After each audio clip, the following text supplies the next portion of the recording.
আউযুবিল্লাহি মিনাশ শাইতানির রাজিম বিসমিল্লাহির রহমানির রহিম। তো আজকে হচ্ছে প্রবাসী ভাইদের জন্য কিছু বলবো আর কি, যেহেতু আমিও একজন প্রবাসী আর কি।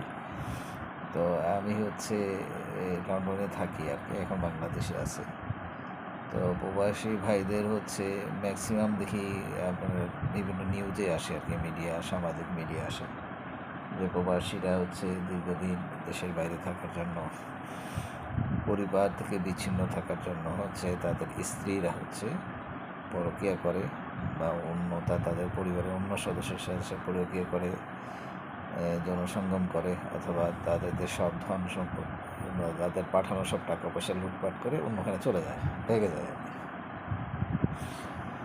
তো তাদের কল্যাণ মানে কল্যাণের জন্য আর কি, তাদের পরিবার যাতে ঠিক থাকে, তাদের পরিবারের সদস্যরা যাতে নিয়মের মধ্যে থাকে, তার পাঠানো টাকা যাতে আত্মসাৎ না হয় আর কি, যে তার যে টাকা তার পরিবারের জন্য পাঠাচ্ছে, তার পরিবার বলতে তার মা বাবা, ভাই বোন, স্ত্রী, সন্তানগণদের জন্য যে পাঠাচ্ছে, সেগুলো যেন কোনো একজন যাতে আত্মসাৎ করে তাদের অধিকার থেকে বঞ্চিত না করে, সেই জন্য হচ্ছে বাংলাদেশ সরকারের কাছে অনুরোধ থাকবে আর কি। তো অনুরোধ থাকবে যে বাংলাদেশের ব্যাংকের মাধ্যমে আর কি রেশনিং ব্যাংক অ্যাকাউন্ট হচ্ছে করার আর কি। তো রেশনিং ব্যাংক অ্যাকাউন্টের হচ্ছে কাজ হবে যে যে যে টাকাটা আর কি একজন প্রবাসী পাঠাবে, সেখানে একটা রেশিও হার থাকবে আর কি, যে তার মা বাবার জন্য এত টাকা, তার ভাই বোনদের জন্য এত, স্ত্রীর জন্য এত, সন্তানদের জন্য এত। এবং যখন সে টাকাটা উঠাতে যাবে, ধরেন এই আপনার ব্যাঙ্ক অ্যাকাউন্টটা রেশনিং অ্যাকাউন্ট হবে, রেশনিং অ্যাকাউন্টে যারা নমিনি থাকবে আর কি, নমিনি মানে যারা ভোক্তা থাকবে, এখানে নমিনি না, এখানে যারা ভোক্তা আর কি, তার পরিবারের সদস্য থাকবে, তাদের হচ্ছে সকলের হচ্ছে সম্মতি লাগবে। যখন টাকাটা উঠাতে যাবে, ধরেন সাপোজ একজন হচ্ছে প্রবাসী, তার ব্যাঙ্ক অ্যাকাউন্টে টাকা পাঠাইছে, হ্যাঁ, রেশনিং ব্যাঙ্ক অ্যাকাউন্টে টাকা পাঠাইছে। তো ওইখানে এখন টাকাটার, তো ওখান থেকে একটা পিন কোড আসবে বা যেটাই মাধ্যমে আসবে, পরিবার যে জানবে, তখন যখন টাকা উঠাতে যাবে, তখন হচ্ছে ওই যে একটা ফর্ম নির্ধারণ করে দেবে, যারা রেশনিং অ্যাকাউন্টে যারা রেশিও ভোক্তা আর কি, তাদের সকলের সম্মতি লাগবে।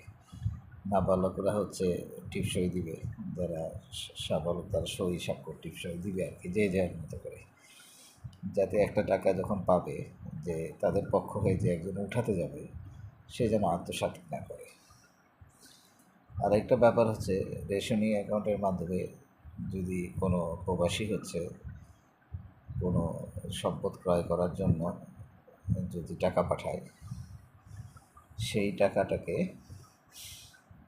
সরকার হচ্ছে মানে বৈধতা দিয়ে রেশনিং অ্যাকাউন্টের ব্যালেন্সটা চেক করবে, ওই টাকা অনুযায়ী যদি তারা কোনো সম্পত্তি ক্রয় করতে যায়, ওই প্রবাসীর নামে যাতে ক্রয় করতে হয়। যেমন হচ্ছে কোনো প্রবাসী কোনো সম্পত্তি যদি দেশের মধ্যে, বাংলাদেশের মধ্যে ক্রয় করতে হয়, তাহলে যেই ক্রয় করবে তাকে উপস্থিত থাকতে হয়।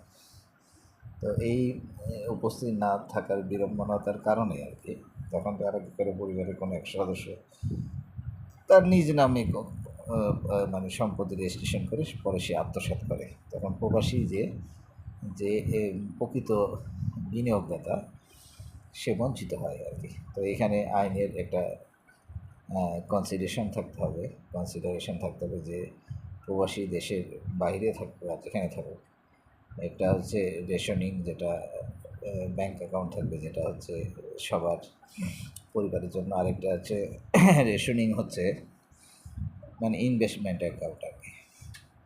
তো রেশনিং ইনভেস্টমেন্টের অ্যাকাউন্টের অনুযায়ী যে প্রবাসী টাকা পাঠাচ্ছে, তার হচ্ছে ডকুমেন্টস অনুযায়ী তার নামেই জমি রেজিস্ট্রি করতে হবে আর কি। তাহলে দেখবেন হচ্ছে যে আমাদের দেশের মধ্যে হচ্ছে যে কোনো প্রবাসীর অর্থ আত্মসাৎ হবে না, আর হচ্ছে কোনো প্রবাসীর হচ্ছে আত্মীয় স্বজনের হচ্ছে কোনো অর্থ কষ্ট থাকবে না, বা তাদের কেউ একজনের অর্থ মেরে খাওয়ার কোনো সুযোগ থাকবে না। এবং প্রবাসী হচ্ছে তার আত্মসাৎ অর্থ যে তার আত্মীয়স্বজনরা বা তার নিপজন তার আত্মীয়স্বজন বা হচ্ছে তার হচ্ছে প্রিয়জনরা যে আত্মসাৎ করবে সেই হচ্ছে আতঙ্কের মধ্যে থাকবেন আর কি। তো সরকারের এটা একটা পদক্ষেপ নেওয়া উচিত। আর হচ্ছে প্রবাসীদেরও হচ্ছে জোরালো হচ্ছে আবেদন করা উচিত। তাদের জন্য হচ্ছে দুইটা একটা ব্যাংক অ্যাকাউন্ট করতে হবে। একটা হচ্ছে পরিবারের দৈনন্দিন খরচ মানে নির্বাহের জন্য দৈনন্দিন খরচ হচ্ছে নির্বাহের জন্য একটা থাকবে রেশনিং ব্যাংক অ্যাকাউন্ট, আর একটা থাকবে রেশনিং ইনভেস্টমেন্ট ব্যাংক অ্যাকাউন্ট। এই দুইটা থাকলে ইনশাল্লাহ প্রবাসীরা নিরাপদ থাকবে।